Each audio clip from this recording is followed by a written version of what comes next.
Baik Bapak Ibu sekalian yang berbahagia, dalam pertemuan kali ini kita lanjutkan kajian tentang asyratus sa'ah, tanda-tanda kiamat. Dulu kita bahas ada yang namanya Dajjal. Kemudian setelah Dajjal kita bahas Ya'jud wa Ma'jud. Kemudian kita bahas Imam Mahdi. Kemudian kita sudah bahas Isa alaihi salam. Yang kesemua ini yang kita sampaikan ini adalah tanda-tanda datangnya atau tanda-tanda besar datangnya hari kiamat.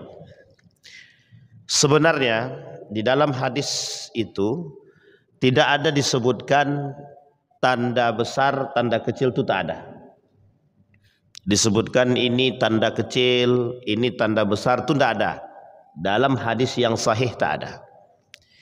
Tetapi para ulama untuk memberikan kemudahan pemahaman kepada umat muslim agar mereka tetap bersiap-siap, maka diberikanlah tanda-tanda tersebut melalui hadis baginda Nabi Muhammad sallallahu alaihi wasallam.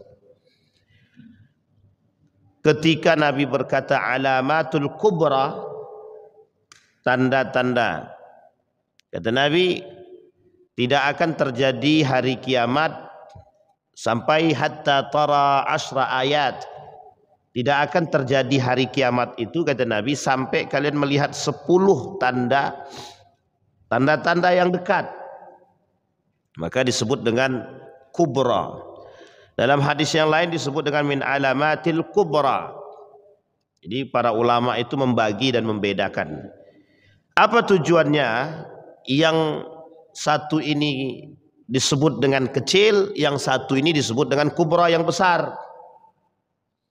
Supaya ketika yang kecil ini disampaikan, yang tak menyebutkan tanda-tanda spesifik ini, agar umat muslim mampu mempersiapkan diri sebelum datangnya yang 10. Nah, ini yang penting untuk dipahami.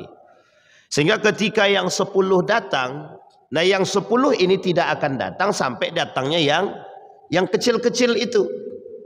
Sehingga kita perlu memahami gaya berfikir para ulama agar umat muslim itu bersiap. Bapak Ibu sekalian yang berbahagia, saya ingin mengatakan kepada kita semua, dalam pandangan para ulama dan beberapa para pengamat, sepertinya kita ini sedang berada di akhir zaman. Bahkan ada yang mengatakan di penghujung akhir zaman.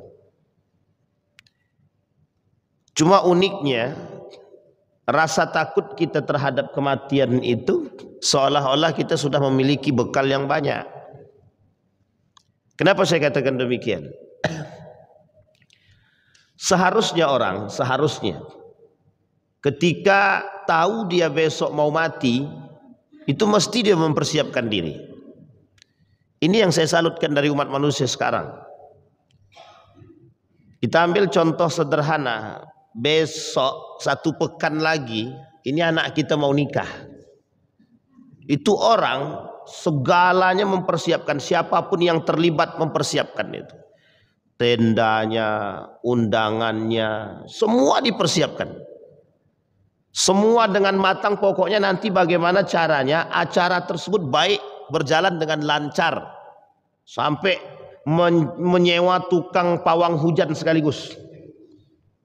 Itu saking persiapannya serius gitu. Kenapa kita katakan begitu? Saking seriusnya. Karena dia tidak mau acara itu nanti hancur. Dia mau acara ini berjalan dengan lancar. Itu persiapannya matang itu, matang. Dipersiapkan segala hal. Yang paling penting dipersiapkan itu adalah yang menikahnya itu. Inainya, pakaiannya. Bayangkan pakaian nikahnya saja, pakaian nikah saja, gaun laki-laki dan perempuan itu harus disewakan atau dibuat. Lah kalau tak jadi barang sewaan itu atau tak ada baju itu, sebenarnya masih bisa nikah apa tidak? Masih bisa nikah, yang penting itu kan akadnya. Kain itu tidak penting itu. Tapi mengapa kain itu menjadi sesuatu yang sangat sakral? Bahkan ada, gimana mau nikah bajunya aja belum jadi gitu. Jadi saking seriusnya mereka mempersiapkan. Itu dalam urusan kehidupan. Anak mau masuk sekolah besok pekan, Senin. Hari ini Jumat atau Sabtu ini sudah dipersiapkan. Mana bukunya, mana tasnya, mana sepatunya. Begitulah. Lah ini mau mati nih. Sudah tahu nih, bentar lagi mau kiamat. Tidak ada yang siap-siap sama sekali. Nah, itu mantapnya manusia sekarang nih. Itu yang saya katakan, orang dengan urusan dunia itu persiapannya banget gitu. Tapi kita sadar nih kematian sudah menanti, kiamat sudah betul-betul. Itu tandanya udah dikasih tahu tuh. Tapi manusia tetap tidak, bukan semakin taat, justru semakin maksiat. Maka saya kata bukan semakin taat, tapi justru semakin bermaksiat. Nah, Bapak Ibu sekalian yang berbahagia, mengapa ini perlu kita sampaikan? Para ulama itu membedakan. Tujuan para ulama membedakan itu, ini loh tanda-tanda yang kecil. Ini kalau sudah tanda-tanda kecil ini datang, berarti kita harus bersiap dengan tanda-tanda yang besar. Dari sekian banyak tanda-tanda yang kecil itu, lah kok bisa hampir semuanya sudah terjadi. Itu perkataan Nabi, tak mungkin dusta. Wa ma yantiqu 'anil hawa in huwa illa wahyun yuha. Nabi itu tidak mungkin bicara sembarangan. Mesti setiap yang diucapkan Nabi ini wahyu, berdasarkan daripada perintah Tuhan Allah, pengawasan dari Allah. Itulah yang membuat Nabi itu maksum, terjaga daripada perbuatan yang salah. Bukan salah secara kemanusiaan ya, tapi salah karena dorongan hawa nafsu. Tapi kalau salah secara sifat kemanusiaan, itu biasa karena Nabi juga manusia. Kata Allah dalam Al-Quran, katakanlah bahwa sesungguhnya engkau adalah manusia. Biasa seperti kita sama. Jadi kalau Nabi lupa, itu biasa. Memang itu sifat manusia. Tapi kalau lupa terus, enggak. Itu kita aja itu. Sampai sini paham ya Bapak Ibu ya? Nah, ini yang harus dipahami. Maka para ulama membagi agar dengan tanda yang kecil ini, itu umat muslim sadar. Misal kita ambil contoh zinah yang merebak, zinah yang terjadi di mana-mana, itu sudah kita temukan. Pemimpin-pemimpin yang zalim bermunculan, sudah kita temukan. Wanita-wanita yang tidak taat kepada suaminya, sudah kita temukan. Wanita-wanita yang durhaka terhadap suami, sudah kita temukan. Anak-anak yang durhaka laki-laki, anak-anak laki-laki yang durhaka kepada orang tuanya disebabkan karena wanitanya, sudah kita temukan. Tersebarnya khamar, sudah kita temukan. Musik tersebar di mana-mana, sampai hari ini kita lebih banyak mendengarkan musik ketimbang Al-Quran, sudah kita temukan. Sekarang apa yang tidak kita temukan? Gedung tinggi-tinggi mengalahkan masjid, sudah kita temukan. Menara masjid ini tak lebih tinggi daripada hotel-hotel yang ada di sekitar sini, sudah kita temukan. Apa lagi?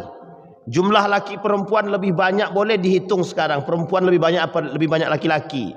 Sudah kita temukan. Tanda-tanda itu sudah jelas semua. Apa yang tak kita temukan? Ini tanda-tanda kecil.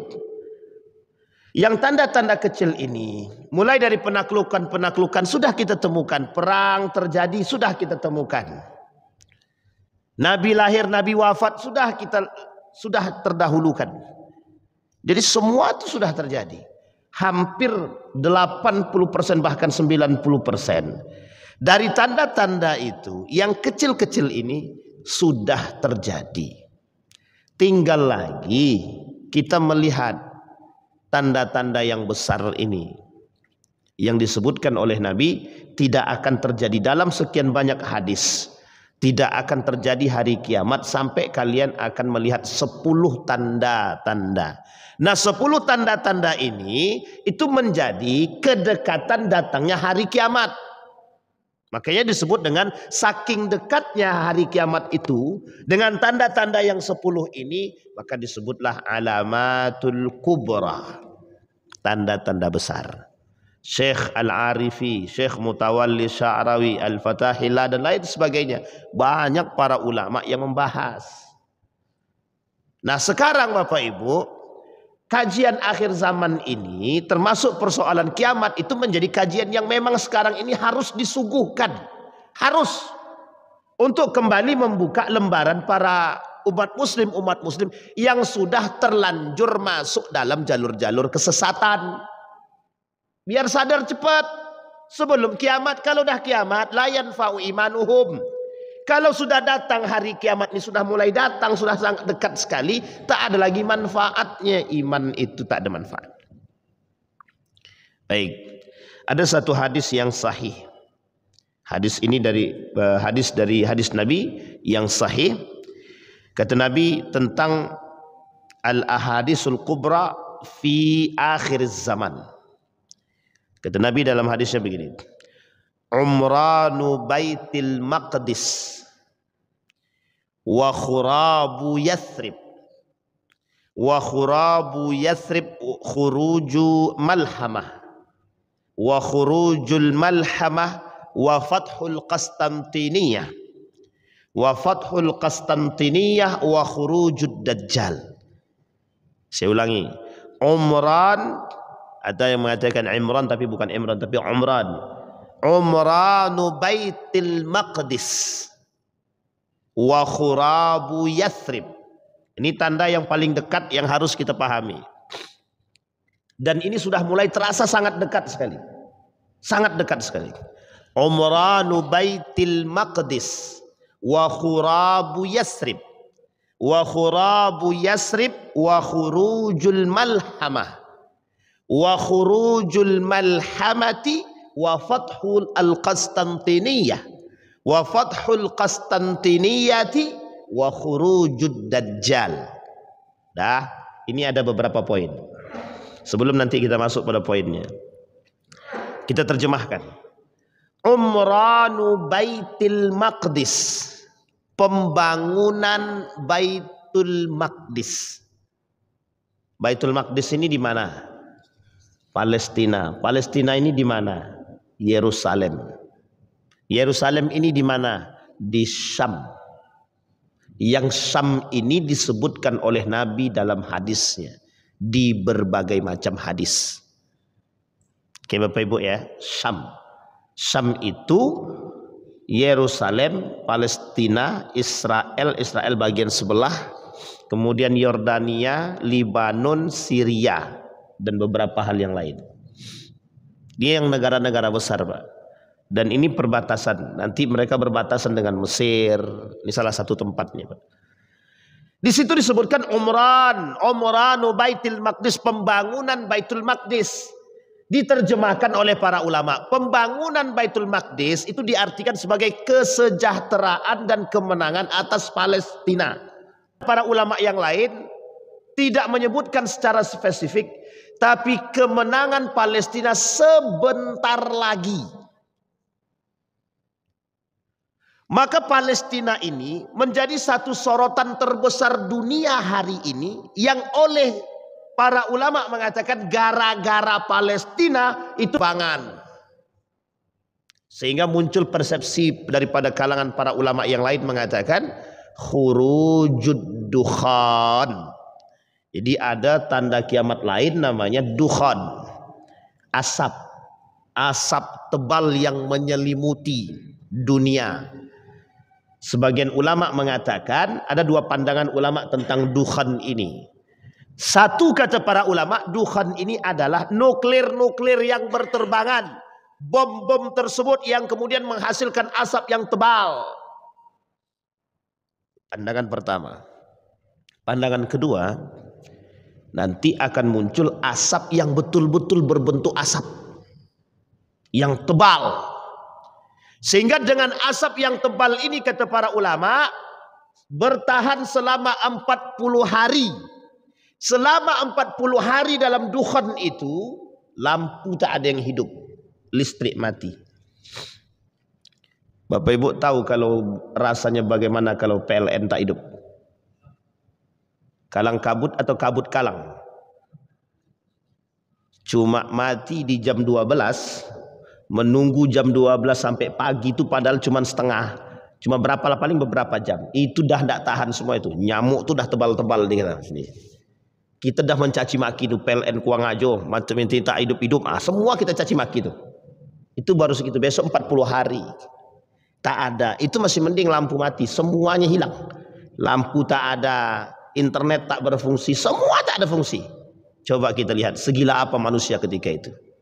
Tapi kalau bisa jangan ketemu dengan itu. Dah mati sebelum ketemu.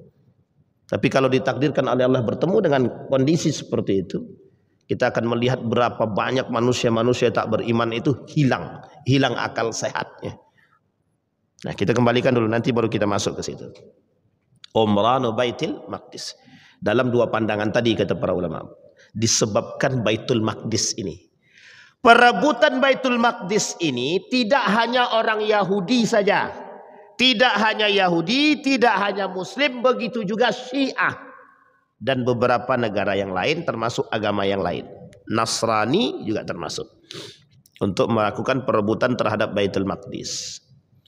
Maka kata para ulama, sudah sekian lama terjadi 100 tahun lebih. Tufanul Aqsa, badai Aqsa ini sudah lama. Maka kalau diprediksi mungkin sekitar 100 tahunan, maka akan muncul kembali kemenangan atas Palestina. Nah, ini yang disebut, kalau Palestina ini menang, akan terjadi pada hadis ya, pada poin yang kedua, wa khurabu Yathrib. Khurab itu artinya kehancuran. Kehancuran Yathrib. Yathrib ini mana? Madinatul Munawwarah. Kita kaitkan sedikit meskipun ini bukan masuk dalam kategori cocokologi ya. 2030 Saudi Arabia itu mencanangkan membuat satu rencana pembangunan Masjidil Haram itu besar-besaran. Jadi jarak tempuh antara Ka'bah nanti dengan gerbang masuk Masjidil Haram 3 kilo. Prediksi 3 kilo. Jadi Bapak Ibu bisa bayangkan berapa besarnya nanti kita jalan dari masjid ini ke gerbang tuh 3 kilo jalan kaki. Kira-kira itu besar apa kecil? Nah, itu bisa dibayangkan sebagaimana besarnya Masjidil Haram itu. Dan akan dibangun semegah mungkin. Sekarang 2025. Berarti berapa tahun lagi menempuh 2030. Artinya dalam masa 5 tahun ini, itu kerajaan akan terus membangun bangunan yang megah di sekitar Ka'bah, dalam lingkaran Masjidil Haram. Baik itu di Mekah, begitu juga di Madinatul Munawwarah. Nah, Bapak Ibu sekalian yang berbahagia, kalau kita rujuk dalam sejarah, pernah terjadi kehancuran terhadap Yathrib ini ketika masa Yazid bin Muawiyah. Yazid bin Muawiyah ini anak daripada Muawiyah ibn Abi Sufyan pada masa dinasti Umayyah. Oleh Muslim ibn Uqbah pernah menghancurkan itu. Pertama. Yang kedua, ini akan terjadi dalam hadis yang sahih tadi, akan terjadi kembali Palestina menang khurabul Madin atau khurabu Yathrib, kehancuran Yathrib. Ini dalam urutan hadis tersebut. Sehingga Bapak Ibu, kalau kita perhatikan dalam hadis ini, setelah menangnya Palestina, itu tanda kehancuran daripada Madinah. Artinya, kalau dalam prediksinya 2027, 28, 29, 30 itu adalah masa kejayaan bagi daripada Palestina, maka ini bisa menjadi gerbang kehancuran bagi Madinah. Ini yang harus kita pahami, Pak. Artinya saking dekatnya sekarang dengan kiamat itu, Pak. Tanda-tanda kemenangan Palestina itu sudah nampak betul. Dan tanda-tanda kehancuran tempat yang disebutkan itu juga sudah nampak. Mungkin tidak dihancurkan melalui bom, bukan.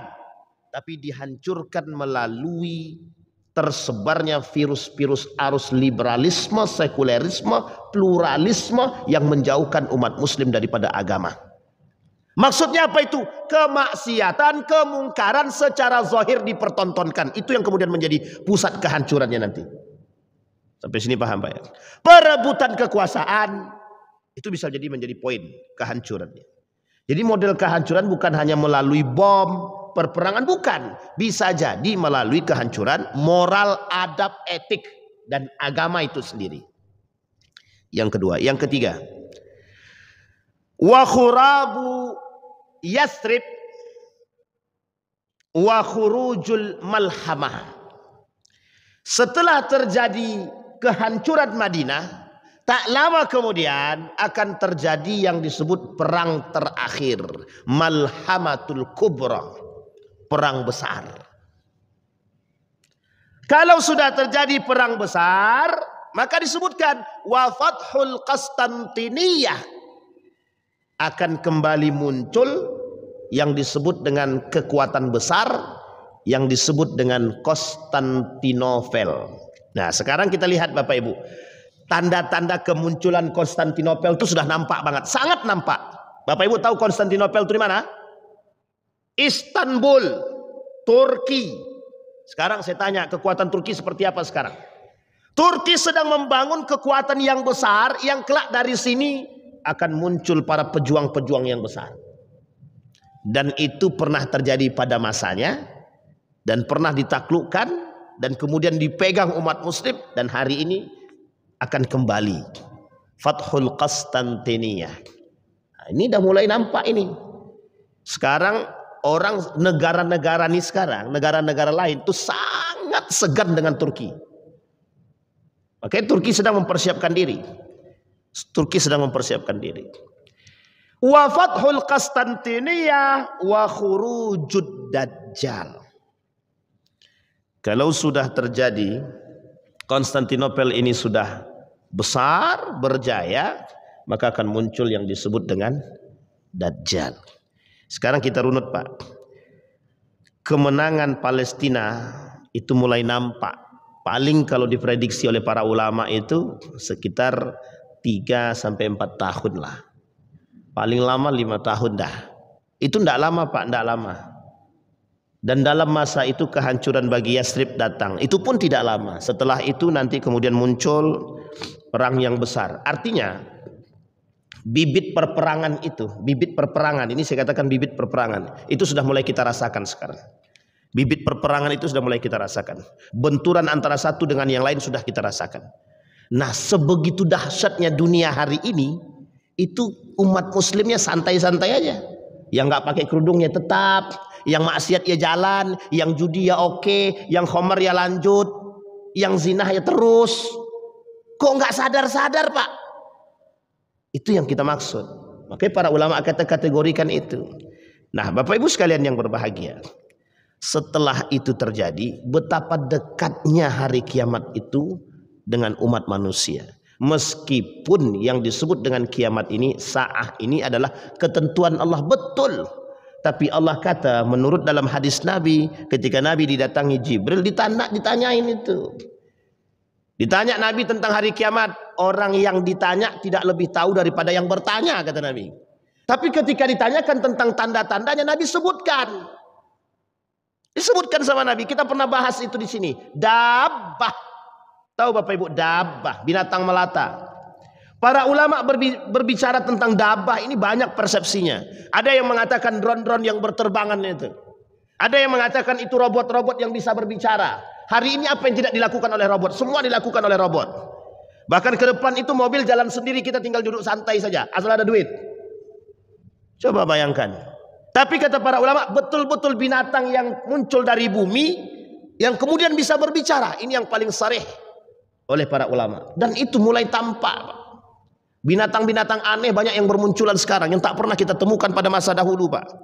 Bermunculan. Nah kemudian Bapak Ibu, dalam urutan tadi, kita ambil dalam hadis yang lain. Kata Nabi dalam hadis yang lain, wa khurujud dukhan. Setelah itu akan muncul asap kabut hitam yang melekat. Nah, sebagian ulama berbeda pendapat tentang makna asap ini.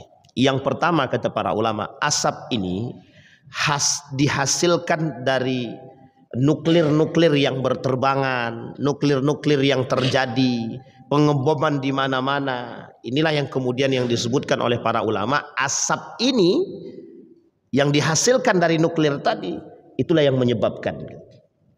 Tapi kata para ulama yang lain, yang diambil oleh para sebagian ulama besar lagi mengatakan bukan itu yang dimaksud dengan dukhan.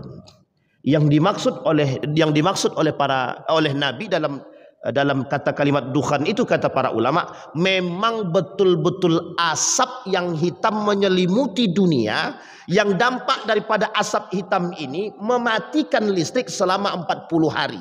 Di masa 40 hari ini kata para ulama, manusia kalang kabut yang hanya memikirkan diri mereka sendiri.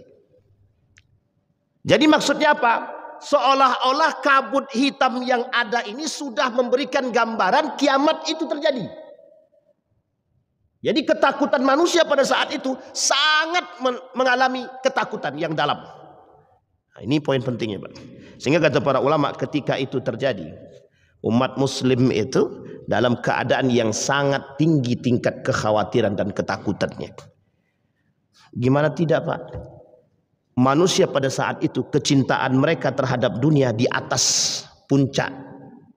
Jadi kecintaan manusia terhadap dunia sedang tinggi-tingginya, Pak. Kecintaan manusia terhadap internet, kebutuhan terhadap internet dan lain sebagainya itu sudah di atasnya, Pak, di puncaknya, Pak. Sehingga ketika dihadapkan dengan hal tersebut, bagaimana kira-kira? Ini kita kaji dalam psikologi. Bagaimana kira-kira ketika sedang sangat cinta-cintanya terhadap seorang wanita, tiba-tiba diputuskan, putus. Itu kira-kira gimana tuh rasanya? Jangankan gila, Pak, bunuh diri pun mau. Coba bayangkan.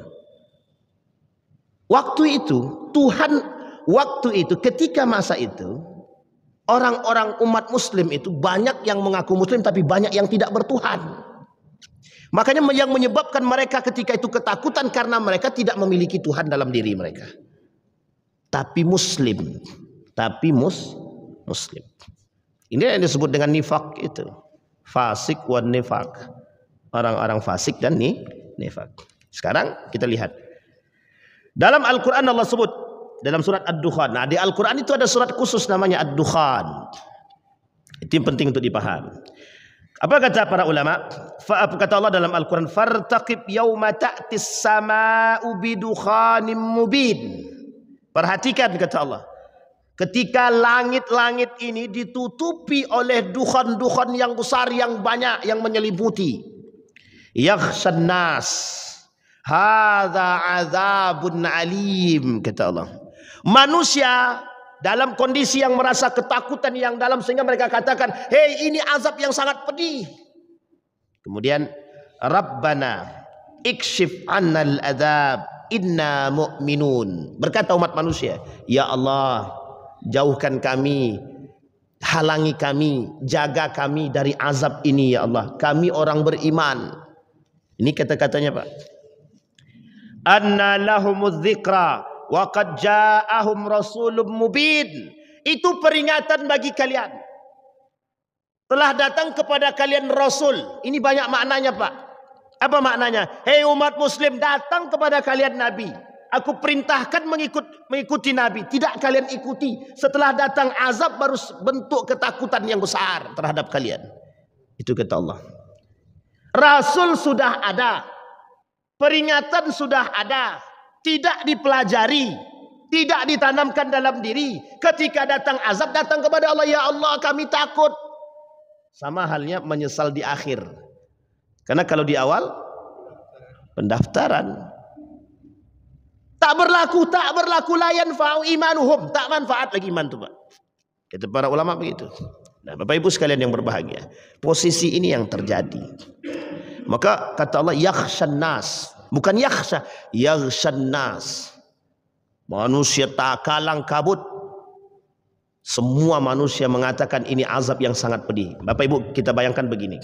Ketika kejadian ini, kita runut sejarah ya. Kita lihat Nabi Soleh. Ketika Nabi Soleh berdoa, ya Allah, turunkanlah azabmu bagi penduduk ini ya Allah yang tidak mau menyembahmu. Tapi Nabi Soleh pergi, kemudian orang-orang yang tadi menyembelih hewan unta Nabi Soleh tadi, itu Allah berikan. Nih bagaimana rasanya Bapak Ibu ketika itu turun dalam cinta-cintanya terhadap dunia, dalam lagi senang-senangnya dengan dunia, dengan wanita, dengan harta kekuasaan, yang mereka bangga dengan kekuasaan dan kekuatan mereka, tiba-tiba Allah datangkan gempa, Allah datangkan segalanya, Allah datangkan. Allah datangkan penyakit, Allah datangkan gempa, Allah semua Allah goyang. Bagaimana rasanya Pak? Ketakutan yang mendalam. Kira-kira secara psikologi bagaimana? Hancur Pak. Hancur sehancur-hancurnya. Itu tidak manfaat lagi itu ruqyah itu Bang. Tidak manfaat itu ruqyah, tidak bermanfaat. Semua tidak bermanfaat lagi itu. Anak tidak bermanfaat, istri tidak bermanfaat, harta tidak bermanfaat. Semua tidak ada gunanya Pak. Setiap orang dalam masa kalang kabut tersebut memikirkan diri mereka sendiri. Coba bayangkan. Mereka mulai kembali kepada Allah. Seolah-olah mereka mengatakan Allah ini adalah Tuhan penyelamat kami. Berdoa, beribadah. Coba bayangkan. Artinya apa kalau kabut terjadi selama 40 hari, matahari tak nampak? Kira-kira bagaimana urusannya itu? Semua gelap. Kalau semua gelap bagaimana? Kita ambil contoh Terowong Mina. Pernah dengar terjadi tragedi Terowong Mina 2006? Berapa jumlah manusia yang mati ketika itu? Ratusan ribu manusia yang mati hanya karena berada di terowong itu dan posisinya gelap, lampu mati, semua injak-injakan Pak, desak-desakan begitu. Apa yang terjadi? Mati Pak. Ratusan ribu manusia yang mati. Ustadz ini menakut-nakutkan kami. Saya tak menakut-nakutkan. Memang begitu keadaannya. Berarti Nabi menakut-nakutkan kita. Bukan, tujuan Nabi mengatakan begini, hei manusia, yang ketika itu mampu bertahan hanya orang beriman, yang sadar dia kalau ini adalah ketentuan Allah. Ini coba bayangkan Pak, kita ambil ilustrasi hari ini saja. Ini kita ambil ilustrasi ya, ilustrasi saja, tapi jangan langsung ditelan mentah-mentah. Ini ibarat nih orang yang di dalam masjid ini beriman semua misalkan. Nah sekarang perbandingannya berapa jumlah yang di masjid dengan di luar masjid kan gitu. Banyak yang luar apa dalam? Yang di dalam nih nanti kalau yang beriman di dalam ini itu bertahan. Semua tahu ini sudah ketetapan Allah. Yang di luar kalang kabut semua Pak. Dan Allah menjaga orang-orang yang beriman. Allah jaga orang-orang beriman. Sampai di sini paham Pak ya? Baik. Pemahaman yang ketiga kata para ulama, yang disebut dengan dukhan tersebut adalah kegelapan. Apa yang disebut dengan kegelapan di sini? Kegelapan di sini disebutkan adalah kelaparan yang terjadi, kehausan, bencana, kekeringan. Ini kata para ulama sebagian, kondisi ketika itu yang disebut dengan dukhan itu menyelimuti dunia itu adalah kegelapan. Artinya kegelapan itu adalah kembalinya masa kepada jahiliyah dulu gitu. Gelap, bukan gelap tidak ada lampu, tapi lebih kepada manusia kembali kepada jahiliyah, kelaparan di mana-mana, kerakusan terjadi dan lain sebagainya. Tapi di antara tiga pandangan ini para ulama berpegang pada poin yang kedua. Kata para ulama yang benar itu, yang dipegang oleh para ulama adalah dukhan tersebut yang betul-betul bentuknya dukhan. Seperti yang Allah katakan dalam Al-Quran tadi. Fartaqib minas sama' kata Allah. Fartaqib yawma ta'tis sama'u bidukhanim mubin kata Allah. Persiaplah kata Nabi. Semua itu akan terjadi dan itu akan Allah turunkan buat kita. Baik. Nah sekarang Bapak Ibu, pertanyaan selanjutnya terhadap dukhan tadi. Bagaimana perkataan Nabi tentang dukhan? Jadi para ulama sudah, Al-Quran sudah.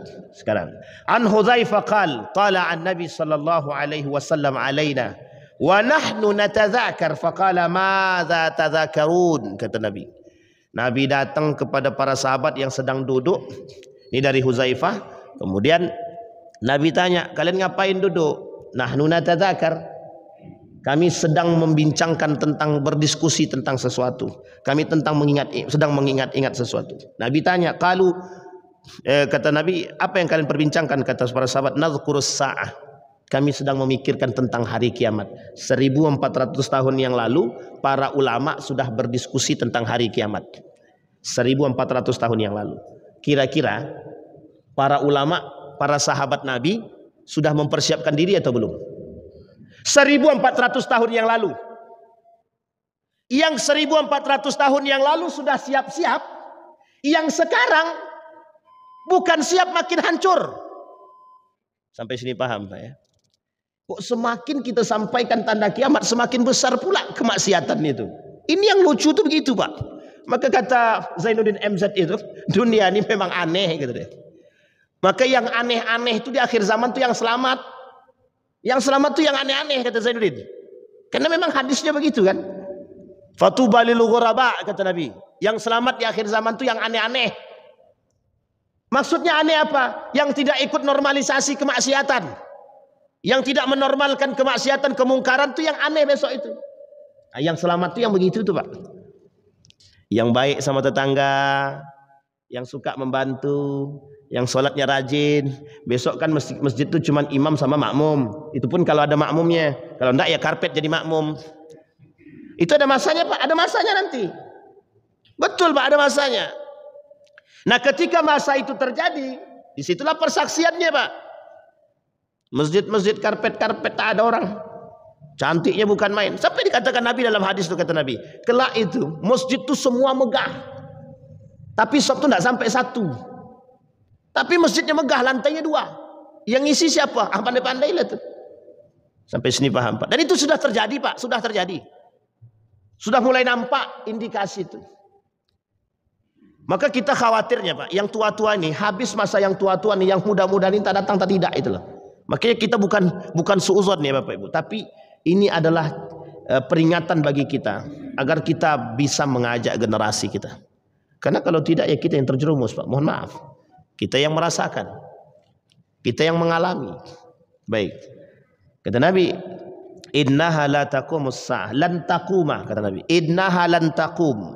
Dia tak akan muncul kiamat itu kata Nabi hatta taraun qablaha. Sampai sebelum kiamat itu ada tanda kata Nabi yang kalian lihat.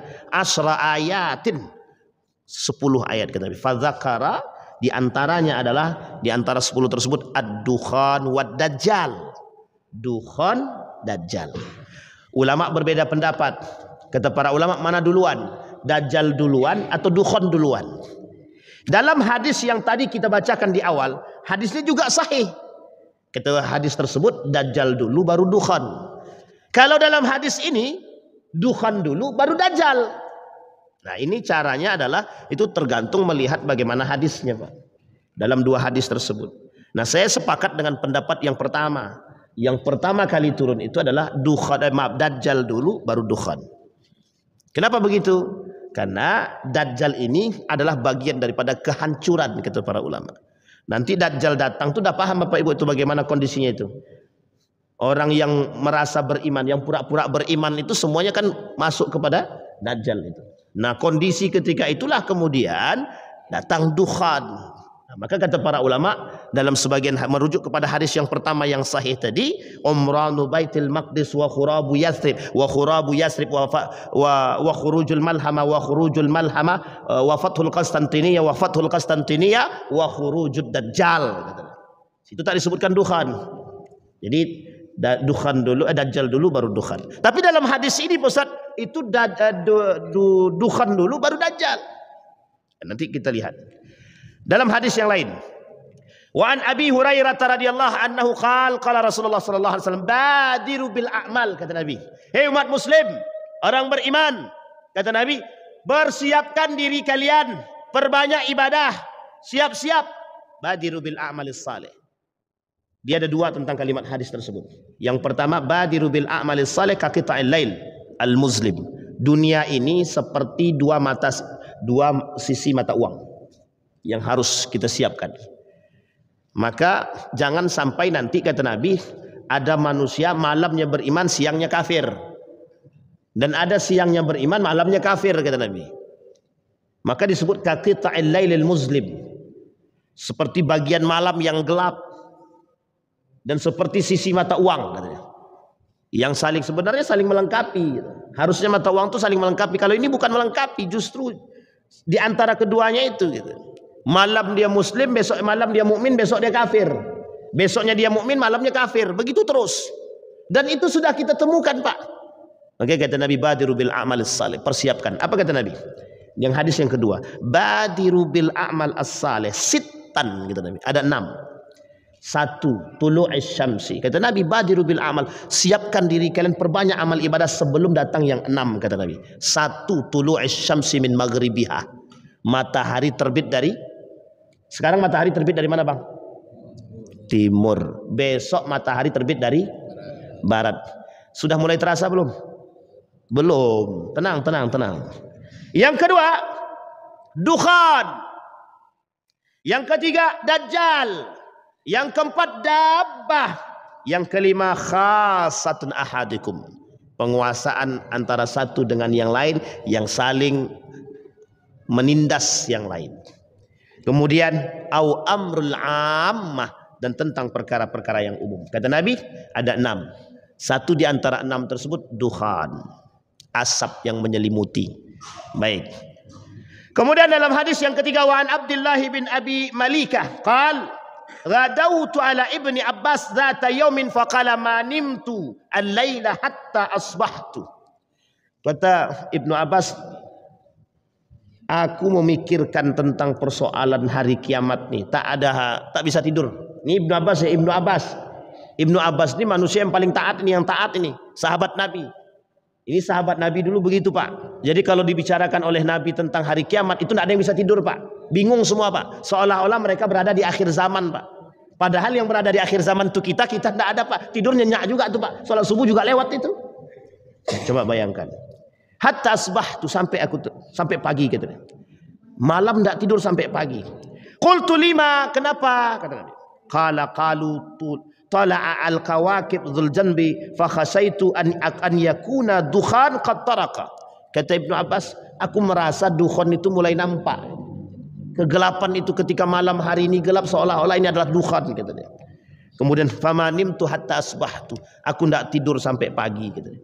Apa yang dilakukan oleh Ibnu Abbas? Berzikir, Pak. Salat malamnya, berzikir. Itu orang beriman begitu. Orang yang beriman saja takut dengan datangnya dukhan. Lah ini sudah tak punya iman, tak takut. Coba bayangkan. Sampai di sini bisa dipahami Bapak Ibu ya. Baik. Sehingga kata para ulama dalam menanggapi persoalan dukhan ini itu, dan dalam menanggapi persoalan-persoalan tentang datangnya 10 tanda kiamat besar ini, saya ambil yang paling sering kita dengar dari Ustadz Zulkifli Muhammad Ali itu.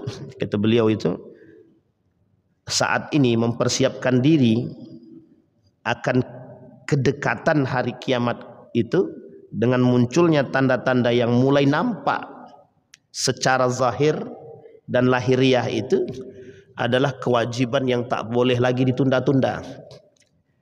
Jadi kita mempersiapkan diri dengan keadaan yang sangat genting ini, itu kewajiban yang tidak boleh ditunda, Pak. Maka kenapa para ulama itu, Bapak Ibu boleh lihat sekarang ahwal dunia, keadaan dunia sekarang, Bapak Ibu boleh cek sendiri deh, boleh lihat. Yang ingin saya katakan adalah bagaimana pandangan mata ulama, pandangan para ulama tentang keadaan dunia ini. Dan bukan dari hanya ulama Indonesia, berbagai macam ulama di dunia boleh tengok, Pak, dengan keadaan itu. Yang betul-betul beriman hampir mengatakan sama, Pak. Kekhawatiran yang tinggi akan kedekatan datangnya hari kiamat. Sama, Pak. Harusnya kita yang tidak memiliki iman ini, itu harusnya lebih takut dengan hal tersebut. Mereka yang beriman, yang hari-hari mereka penuh dengan ibadah saja, yang mereka pelajari tanda-tanda saja, masih takut, apalagi kita yang tak memiliki ilmu. Ini nasihat, Pak, buat kita semua. Sehingga Nabi ketika berbicara badiru bil a'mal itu tidak main-main, Pak. Tidak main-main, betul. Nabi khawatir. Yang paling ditakuti oleh Nabi ketika Nabi mengatakan kelak, kata Nabi, ada orang yang paling bahagia. Itu bukan sahabat Nabi. Kalau sahabat Nabi, Nabi kata itu sahabatku, kalian sahabatku, kata Nabi. Tapi ada orang yang senang, yang bahagia. Siapa mereka? Mereka nggak ketemu dengan aku, kata Nabi, tapi mereka bersolawat, beriman, beribadah, mengikuti arahanku, kata Nabi. Tapi yang paling dikhawatirkan Nabi ketika di tenggorokan Nabi ini, ketika ruh Nabi sampai di tenggorokan itu, ummati, kalimat itu bukan tanpa dasar. Ini yang ditakutkan Nabi, Pak. Yang ditakutkan Nabi dari perkataan Nabi, yang paling ditakuti Nabi dari perkataannya adalah akhir zaman, Pak. Jauhnya umat manusia daripada arahan baginda Nabi Muhammad SAW. Sehingga mohon maaf, Pak, banyak orang-orang yang tergelincir daripada keselamatan. Sehingga mohon maaf, banyak yang tidak selamat. Itu yang ditakutkan Nabi. Jadi Nabi sudah memikirkan kita 1400 tahun yang lalu, sudah dipikirkan oleh Nabi kita. Sementara kita yang mengaku cinta, kami cinta Nabi, cinta Nabi Muhammad, maulid Nabi, tapi refleksinya maksiat. Itu yang menjadi masalah kita hari ini. Nah, poin penting bagi kita, tengok kiri kanan, tengok atas bawah, tengok diri sendiri. Kata Agim, saya akan mempopulerkan kembali kalimat Agim. Kita mulai dari diri sendiri, dimulai dari keluarga, insya Allah. Mudah-mudahan di tengah subhat yang terjadi hari ini, kezaliman dan kemaksiatan yang merajalela, kita menjadi mutiara. Di antara kegelapan-kegelapan ini, kita menjadi cahaya. Bisa dipahami maksudnya, Pak? Di antara kegelapan, meskipun ada lampu nih, ini bukan itu yang saya maksud. Kegelapan, kemaksiatan, kemungkaran ini, jadilah manusia sebagai lampu yang bisa menerangi. Ini Allah sebutkan dalam Al-Quran, miskatun kamiskatin fiha misbah, al-misbahu fi, kata Nabi. Jadi kata Allah dalam Al-Quran, ada ruangan yang gelap sangat. Di antara ruangan gelap itu ada satu bolongan kecil. Di antara bolongan kecil itu ada lampu. Lampu yang kecil ini meskipun wattnya sedikit, tapi mampu menerangi ruangan yang besar yang gelap. Jadilah manusia seperti itu, yang kelak di tengah kegelapan ini kita bisa menjadi manusia yang bercahaya. Apa maksudnya?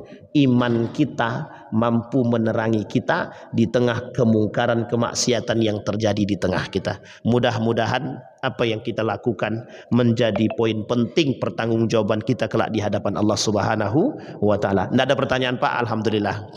Ada pertanyaan, Bapak Ibu? Aman ya, Bapak Ibu? Sudah siap menghadapi kiamat? Siap tak siap, Pak? Siap tak siap? Jangan tanya kiamat, Pak Ustadz. Tanya aja ya, Pak, yang harus kita buat besok. Yang penting Bapak Ibu, dalam setiap langkah hadirkan Allah, dalam setiap perbuatan hadirkan Allah. Insya Allah kita semua masuk dalam golongan orang-orang yang menghuni surga. Amin ya Rabbal. Kita berdoa kepada Allah. A'udzubillahi minasyaitonirrajim. Bismillahirrahmanirrahim. Alhamdulillahirabbil alamin. Hamdas syakirin, hamdan naimin, hamdan yuwafi ni'amahu wa yukafi'u mazidah ya Rabbana. Lakal hamdu kama yanbaghi li jalali wajhikal karim wa azim sultanik. Allahumma salli ala Muhammad wa ala ali Muhammad. Allahumma faqihna fid din wa alimna ta'wil. Allahumma ighfir lana dhunubana wa dhunuba walidina warhamhuma kama rabbayana shighara. Allahumma ighfir lahum warhamhum wa'afihim wa'fu anhum. وأكرم نزولهم ووسع مدخلهم واجعل الجنة مثواهم ربنا ظلمنا أنفسنا وإن لم تغفر لنا وترحمنا لنكونن من الخاسرين اللهم انصر من نصر الدين واخذل من خذل المسلمين اللهم انصر أخواننا المجاهدين في فلسطين وفي غزة وفي كل مكان اللهم دمر اليهود اللهم دمر اليهود اللهم أهلك الكفرة والمبتدعة والمشركين أعداءك أعداء الدين اللهم أعنا على ذكرك وشكرك وحسن عبادتك اللهم اختمنا بالصالحين اللهم اختمنا بالصالحين ربنا هب لنا من أزواجنا وذرياتنا قرة أعين واجعلنا للمتقين إماما اللهم اجعل القرآن العظيم ربيع قلوبنا ونور صدورنا وجلاء أحزاننا وذهاب همومنا وغمومنا ربنا آتنا في الدنيا حسنة وفي الآخرة حسنة وقنا عذاب النار والحمد لله رب العالمين السلام عليكم ورحمة الله وبركاته.